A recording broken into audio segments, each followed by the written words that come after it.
म्हणजे जेव्हा आपण लेप लावतो तेव्हा तो ऑइली पण नाही पाहिजे आणि ड्राय पण नाही जास्त. न अति शीतक न अति उष्ण.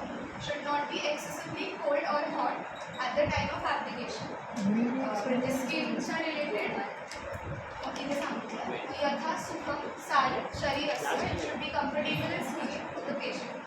सम्यक मर्दन लक्षण प्रॉपरली युनिफॉर्म करायचं तो लेप जेव्हा आपण बनवतो तेव्हा आणि मग अप्लाय करायचं. व्याधिविशेष अनुसारतः लेप formulation should be chosen and prepared according to the specific disease.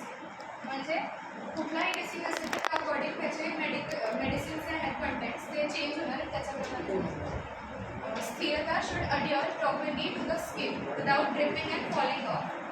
व्यवस्थित जो कुठल्या पार्टवर आपण अप्लाय करणार आहे तिथे नीट लागला गेला पाहिजे. लेप परी चेनम द मेथड ऑफ ॲप्लिकेशन म्हणजे डायरेक्शन थिकनेस आणि area must be correct for